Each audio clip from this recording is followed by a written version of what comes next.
नमस्कार, मैं सौरभ शुक्ला और आप देख रहे हैं न्यूज 18। होर्मुज जलडमरू मध्य दुनिया के सबसे अहम समुद्री रास्तों में से एक, और अब यही जलमार्ग एक बार फिर युद्ध का नया मोर्चा बनता दिख रहा है।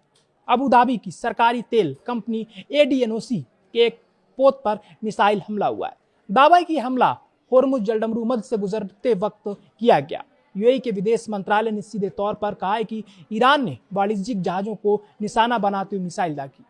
गनीमत यह रही कि इस हमले में किसी की जान नहीं गई, लेकिन सवाल सिर्फ एक जहाज पर हुए हमले का नहीं है। सवाल यह है कि अगर होर्मुज में जहाजों पर हमले जारी रहे तो क्या भारत की ऊर्जा सप्लाई भी खतरे में पड़ जाएगी, क्योंकि जिस रास्ते पर मिसाइलें बरस रही हैं उसी रास्ते से खाड़ी देशों का तेल दुनिया के बाजारों तक पहुंचता है और भारत भी अपनी ऊर्जा जरूरतों के लिए खाड़ी देशों पर बड़ी हद तक निर्भर है। यानी ईरान यूएई टकराव का असर सिर्फ खाड़ी तक सीमित नहीं रहेगा, इसकी आंच भारत की अर्थव्यवस्था तक पहुंच सकती है। अब पूरी तस्वीर समझिए। ADNOC के मुताबिक फरवरी में अमेरिका और इजराइल के ईरान के खिलाफ युद्ध शुरू होने के बाद से उसके 1 दर्जन से ज्यादा पोतों को मिसाइल और ड्रोन हमलों का सामना करना पड़ा। इन हमलों में एक चालक दल के सदस्य की मौत हुई और करीब 20 लोग घायल भी हुए। शनिवार तड़के हुआ ताजा हमला इसलिए बेहद अहम है क्योंकि ये हमला इससे वक्त हुआ है जब होर्मुज जलडमरू मध्य को लेकर ईरान और ओमान के बीच बातचीत चल रही है। उधर ब्रिटेन के यूके मैरीटाइम ट्रेड ऑपरेशंस ने भी ओमान के खसब शहर के पूर्व में एक पोत पर मिसाइल हमले की जानकारी दी। हमले के बाद जहाज में आग लगी, लेकिन आग पर काबू पा लिया गया। जहाज और उसके चालक दल के सभी सदस्य सुरक्षित बताए गए।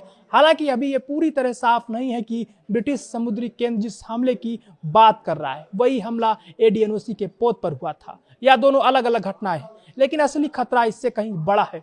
होर्मुज जलडमरू मध्य सिर्फ एक समुद्री रास्ता नहीं, ये दुनिया की ऊर्जा सप्लाई की धड़कन है। अगर इस रास्ते पर जहाजों की आवाजाही बाधित होती है, अगर तेल टैंकरों पर लगातार मिसाइल और ड्रोन हमले होते हैं, तो इसका सीधा असर अंतर्राष्ट्रीय तेल बाजार पर पड़ सकता है। और अब ईरान की तरफ से शर्तें भी सामने आ रही।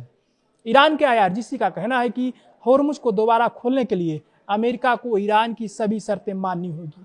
यानी संदेश बिल्कुल साफ है, होर्मुज अब सिर्फ समुद्री रास्ते का सवाल नहीं है, ये ईरान और अमेरिका के बीच दबाव की सबसे बड़ी रणनीतिक कुंजी बन चुका है। और इसी बीच भारत की चिंता बढ़ना स्वाभाविक है। भारत खाड़ी क्षेत्र से बड़ी मात्रा में ऊर्जा संसाधन हासिल करता है। यूएई भी भारत के लिए एक अहम ऊर्जा साझेदार है। अगर यूएई से आने वाले तेल टैंकरों की आवाजाही प्रभावित होती है तो भारत की सप्लाई चेन पर दबाव बढ़ सकता है। अब इसका असर समझिए। पहला असर तेल की कीमतों पर। अगर सप्लाई को लेकर डर बढ़ा तो अंतर्राष्ट्रीय बाजार में कच्चे तेल की कीमतों में तेजी आ सकती। दूसरा असर भारत के आयात बिल पर। तेल महंगा हुआ तो भारत को वही जरूरत पूरी करने के लिए ज्यादा विदेशी मुद्रा खर्च करनी पड़ सकती है। तीसरा असर महंगाई पर। कच्चा तेल सिर्फ पेट्रोल डीजल की कीमत तय नहीं करता, इसका असर ट्रांसपोर्ट से लेकर उत्पादन और रोजमर्रा की कई चीजों तक पहुंच सकता है। और चौथा असर भारत की ऊर्जा सुरक्षा पर।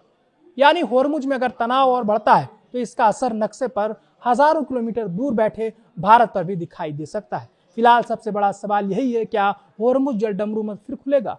क्या ईरान और ओमान के बीच चल रही बातचीत से कोई रास्ता निकलेगा, या फिर अमेरिका से अपनी शर्तें मनवाने के लिए ईरान होर्मुज को दबाव के हथियार के तौर पर इस्तेमाल करता रहेगा? क्योंकि अगर होर्मुज में जहाजों पर हमले नहीं रुके तो ये सिर्फ 1-2 टैंकरों की सुरक्षा का मामला नहीं रहेगा, ये दुनिया की ऊर्जा सप्लाई, तेल की कीमत और भारत जैसे बड़े आयातक देशों की अर्थव्यवस्था का सवाल बन जाएगा।